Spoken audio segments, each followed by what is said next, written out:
Hello, it's the CyberDudes podcast once again. This is your episode coming out for November 4th, one day before Judgment Day. I am still Robin Thornton. He is still Omar Sangurima. And this is your number one stop for short, concise, but informative cybersecurity news. This is just a news episode today. We will have a full feature next week, but we start off with the news from Bleeping Computer that over 1,000 online shops hacked to show fake product listings. It's a phishing campaign dubbed Phishing Ships, which the Brit in me just I don't know how I feel about that. It's cultural appropriation. Culture belongs to everyone. But ultimately, yes, seemingly legitimate sites manipulated into the code, manipulated into redirecting to sketchy, unreputable shops on the back end. So basically, buyer beware. Take some time when you are shopping online. Make sure that it looks legit and isn't listing deals that seem too good to be true. Next one we have from Ars Technica. TSA silent on CrowdStrike's claim Delta skipped required security update. This is as CrowdStrike and Delta wrangle it out in the courts with suing, counter-suing, counter-suing. And it seems here that the Federal Transport Security Agency is doing the side-eye monkey meme and just ignoring the fact that they have information that may well provide CrowdStrike with a big fat W on that one. Finally, for the quick headlines, where Info Security magazine, a new type of job scams targets financially vulnerable populations. Long story short, job scamming. This is recruiters coming through platforms such as WhatsApp, through social media and LinkedIn, basically trying to recruit people into what seems like pretty lucrative remote work, doing things like reviews and product ratings, things like that. The reality is they at some point stop the flow of work that comes through and promise that what you are doing at the time becomes significantly more lucrative should you pay a fee in order to keep it going. Number one lesson here: if you're doing the work, you don't pay them, they pay you. Is that how it goes? Okay, good. I'm writing it down. Thanks. Okay. Yeah. Omar, what have you got today for us on a... Oh, no, sorry. Before we do that, before we get into our spotlight news, please do take some time to hit the like button, hit the subscribe, little comments down there, whatever you found interesting. We'd love to engage in that way. If you're following us on Spotify, give us a rate and do follow as well. Share with your friends and family if you've found this useful. Now we shall get into the spotlight story. What do you have for us, Omar? In Chronicles of Yes, I'm a Wash Dad, Volume 2, I think, at this stage of my life, this one jumped right out at me. So, fired employee working for the most magical place on earth, of course, Disney, got shit canned from Disney, and he said, wait, I'm no longer an Imagineer, so I'm going to imagine up some devilish tricks for you, Walt, Uncle Walt, right? That's how they call him. This person in what, this is like a movie title or movie plot or a Mr. Robot episode, but person gets fired, goes back and messes with the menu systems for all the food venues within what? Yeah, exactly. It's right? Jurassic Park, isn't it? Yeah, 100%. And it's just it's one of these things where you're like, oh Lord, it's fun and games on some part of it because I think the gentleman went and substituted all the font eventually for Wingdings, which is a classic thing you do for the lulz. It's one of those things where, if you put weird wallpaper on a friend's computer that doesn't lock it, not saying I've ever done that, Robin, I've just heard about it. Of course, that's prank type stuff. Okay, Or the specific process where you flip their screen but maintain, or you flip the screen orientation but maintain all the icons in the place, so you try and click them, they don't actually click. Yep. And it's absolutely, you've heard of that one too. Okay, good. I'm glad we're both just reading the same stories. Of course, never actually done anything like that. That's too lowbrow for us CyberDudes. No, that's prank level stuff. Ratcheting up slightly, because wait, there's more. They injected swear words into a lot of these menus, and yes, it's the menus that pop up when you're taking your kid to a $1 billion vacation that you feel you have to in order to be a good citizen of these United States and to prove to the world that you actually love your child. No, I'm not bitter that I have to already start saving for this. Not at all. Why do you ask? So you have that aspect of it where it really turned from, hacker shenanigans and disgruntled employee into you're putting kids' lives and safety at risk. Flipped the warnings for nut allergies, and basically the ones that were okay for folks that have allergies, he said they weren't, and vice versa, leading to people getting sick, leading to people getting, obviously, and in a lot of these cases, that could, you should rock around with an EpiPen at any point in your life if you have this. I've had friends and family of mine. I remember you have to have it in order to jab them in the leg just to be safe. But that's where I get off the train of, stick it to the man, right? The anarchist in me goes, hooray. And I go, no, that's not cool. That's absolutely pretty despicable. I'm glad that they found this person. And Omar, how did they get access to this? Well, I'm glad you asked.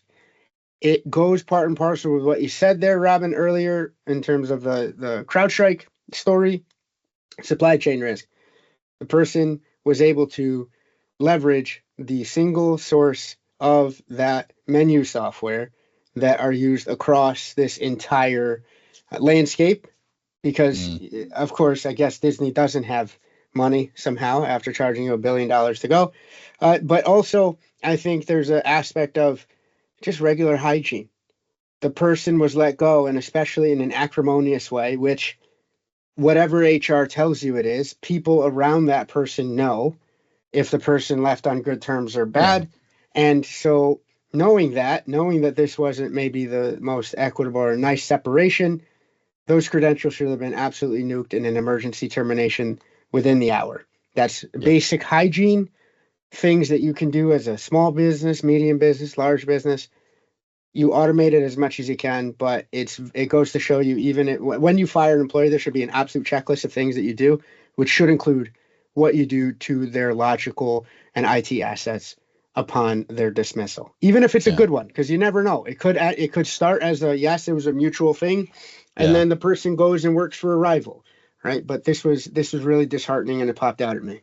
Yeah, I mean, you speak about there's a few things to unpack there. I mean, number one, yes, wingdings and throwing in swear words and stuff like that in the menu. I mean, I'd have loved it if this was actually if there's other systems that had been able to get to on the grounds of like having the animatronics like swear at the kids would just have been quite funny. Jack Sparrow saying some wild stuff, right? Would have reignited that poor Johnny Depp's career woes yet again, right? He just got to wax it. It just got put back in, and then they'd have to take him out for swearing.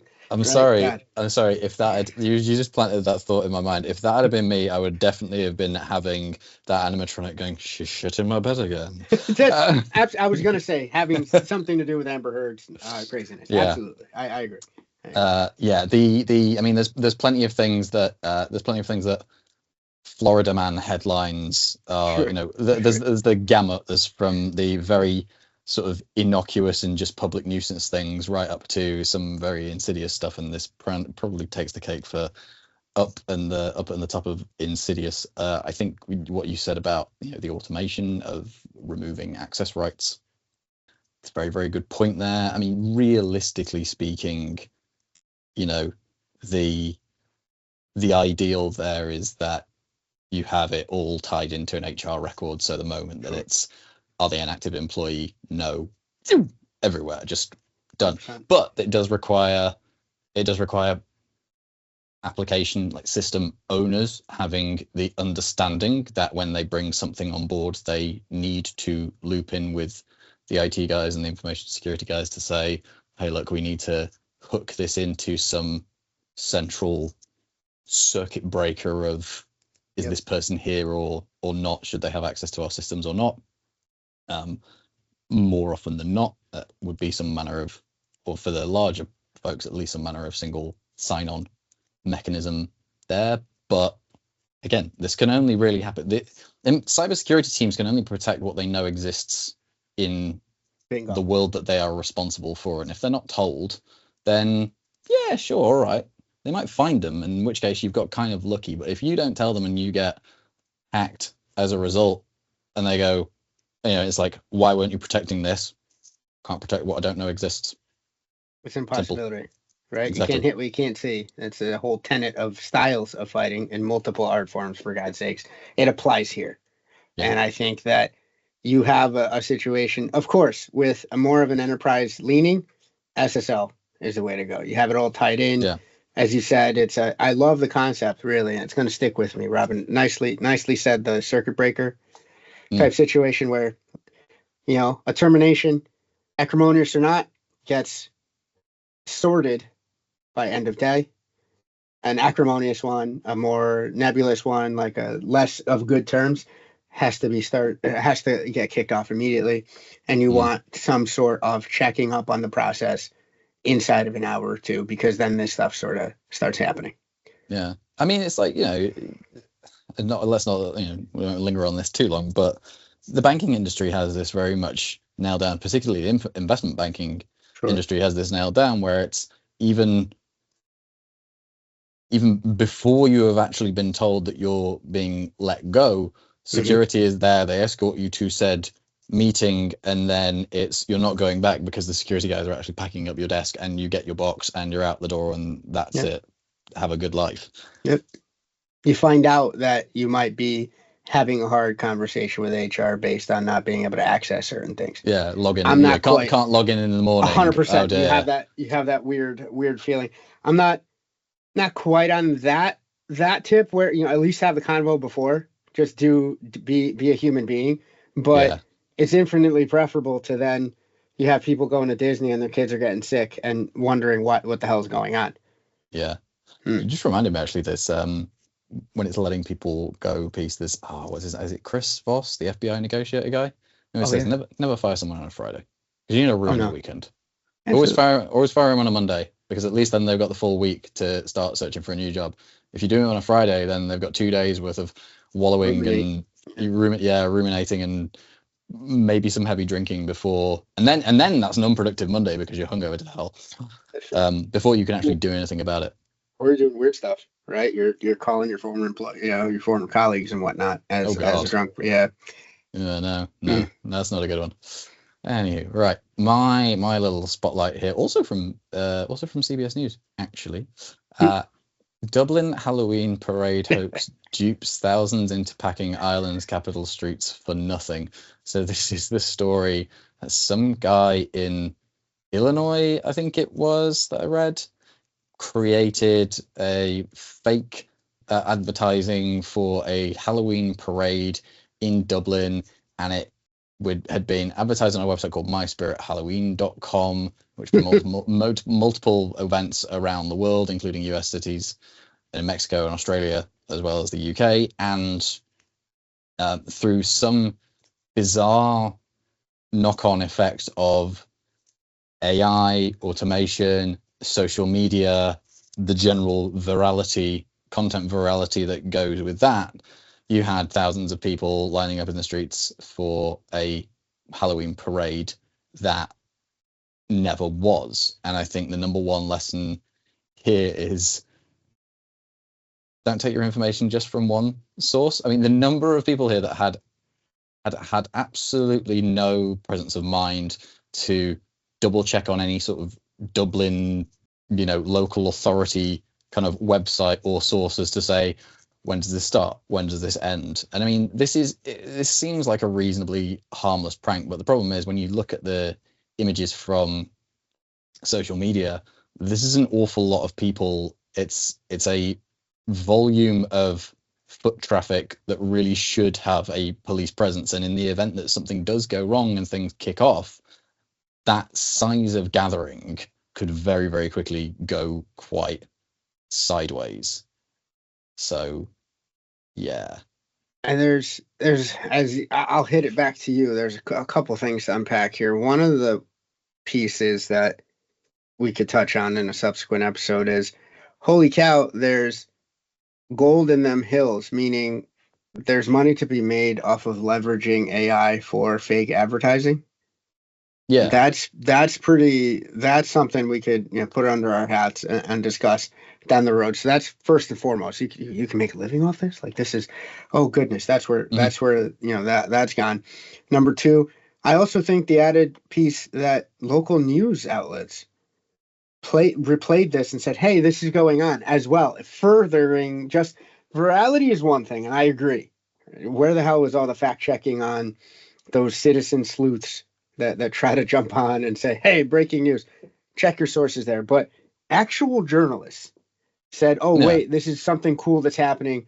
And just if y'all please click on the link we're going to put in the show notes, because you have to see this photo of just both sides of the street, a bunch of people, to your point, a bunch of folks fired up and geeked up for a Halloween parade that doesn't happen.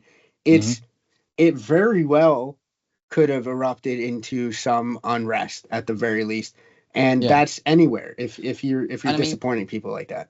Yeah, and I mean Halloween's enough of a it's enough of a day in the calendar that sparks mischief, because everybody has an excuse to be donning disguises and masks, and good argument to say that it's the perfect cover for mischief. I think you make a good point here in terms of journalists. I want to say actual journalists, but I feel as though it's kind of people cosplaying as journalists.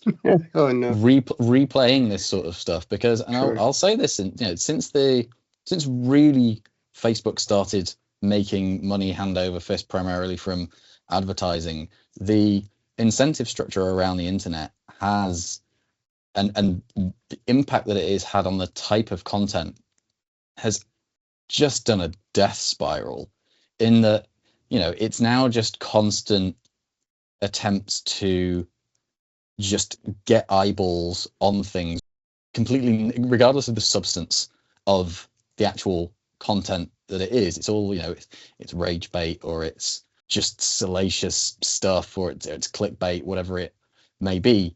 But I'm trying to think of the best way of pitching this. Even news outlets like the BBC I've noticed have really gone downhill, because they have to compete with the garbage that the Daily Mail spews out.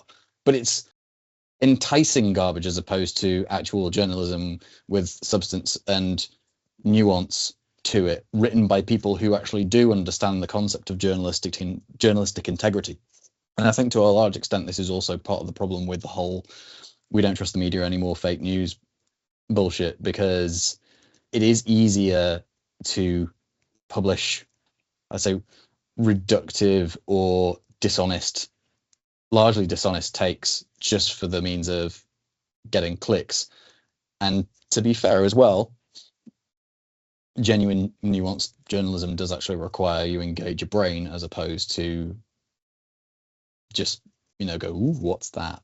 Right. And so it's hard to compete, even I think, as professional journalists. It's hard to compete with folks that can be wrong so many times, and once they get it right, then folks jump on and go, oh, these citizens were able to scoop the BBC, or I was able to see some of my news on a Reddit board faster than I was able to get it. Well, they have to they have to source check, they have to corroborate.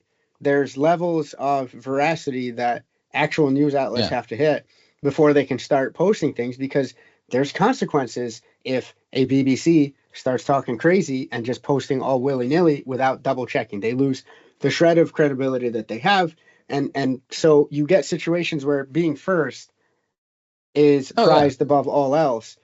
And it leads to this stuff. And the thing that's just came to mind, sadly, because apparently I've been playing too many video games lately. I don't know. This could have been the plot to some sort of terrorist activity, right? Like some hackneyed, spy thriller could have just Yep. drummed up a fake event, get people to go there, and then suddenly you release the T virus or some craziness, right? And everybody's a zombie. Like it's sad that so many people are able to be swayed. Not just, it's one thing if, like you said, the rage bait gets you to argue online. Mm-hmm. It's a different animal when it gets you, hey, show up here at a certain time, and you're not Yeah. checking. You might actually be taking 20, 30-minute journey, something like that, Yeah. to do it. And you parked I would your say, car. You like, I know, man. I know. Let's call it out. So there's two things here. Number one, what you mentioned about the kind of the first mover advantage of being first to publish versus the having to check and do your sources and do your homework and all of that sort of stuff. Otherwise, you lose the credibility. This is something that whether you agree with the guy or not, Eric Weinstein he was on the Chris Williamson podcast talking about accuracy. I think it was accuracy budget, where basically we really do need as a society to come to a middle ground or a common ground on how much people are allowed to make mistakes in terms of what they say out in the town square, as it were, and in the public realm. Because otherwise, number one, it gets very, very hard to play with ideas because you've got no leeway or no room for being wrong. Two, you then get a situation where people have to caveat the living crap out of literally everything that they say, and that just adds words, and it gets difficult, and people will lose interest in there. But also, you have to be allowed to make mistakes and not lose credibility, because everybody gets things wrong every now and then. It's just part of being human. Sure. The other side of this is what a lot of these people did not do. Get your information from multiple different sources. Do not choose just one. And I think this also is where it comes down to understand the leaning or starting point of wherever it is that you are getting your news as well. If you're reading something on MSNBC, of course it's going to be heavily left-leaning, unless you're so far left that you even think that even MSNBC is fascist. Likewise, understand that Newsmax is pretty much just right-wing rambling with it's just made up. It's just fantasy. But and that's the thing. But take it for what it is. I see plenty of stuff online where people are calling out bias for simple fact being reported just because it's something that they don't want to hear. Yeah, exactly. Like example being, Trump lost the civil suit that E. Jean Carroll brought against him. Oh, it's bias, it's propaganda, it's blah blah blah. It's like, no, it's not. It's actually what happened. Just because you don't like it, that doesn't mean that source is biased. If anything, the fact that you are calling out for being biased just because it says something that you don't like means you are biased. That's where that kind of lands. Anything that is reporting verifiable fact, I'm sorry, that it might have leanings, it might have a lens that is on it, but unless it's just outright opinion journalism, you're treading on dodgy ground calling anything biased. And you're kind of showing your ass. Yeah. I mean, you're saying it in a nicer way. Treading on dodgy ground is a nice way of, you're showing your ass. You really just, as much as I don't want it to be true, the Yankees lost the World Series this year.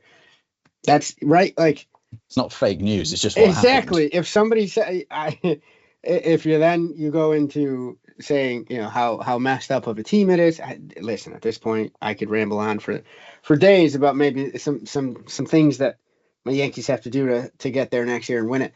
But it's not fake. That has changed the discourse. And I think this is one of those components of it where you can really poke a hole at any situation, go, well, look at the lens that it's coming from, as if it can invalidate some of the actual facts, like you said, that are being reported. Granted, we could talk about the lean or the lens through which those facts are being reported and what story they're being used to craft. That's a different topic. But then if we can at least as a society say, okay, what actually happened? Let's list the facts and get some sort of agreement. Discourse is done at that point. It's all relativistic nonsense. Yeah. I am, and to finish out here, I'm just looking at, for instance, allsides.com and the media bias kind of rankings from left to right. It's funny when you look straight down the middle outside of, for one, most of what is in the middle is actually looks to be financial news outlets.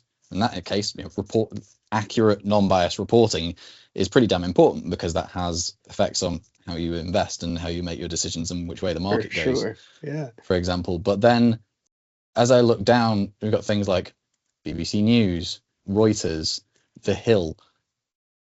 These are news outlets that when I go on their website, yes, there's advertising. I mean, there's not advertising on the BBC when you access it from the UK because they're not allowed. But when you're accessing it from outside the UK, there is advertising. The Hill, there is advertising. Reuters, there is advertising, but you're not bombarded with it. It's not like bright there in your face.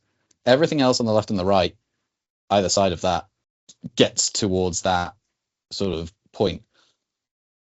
But I would say look at all sides. When you're getting your information, go on all sides, see where the leaning is, and look at it through that lens. Consider kind of cui bono, who benefits. Like, what's the lens through which that is being reported, and take it with a pinch of salt from either which side it is.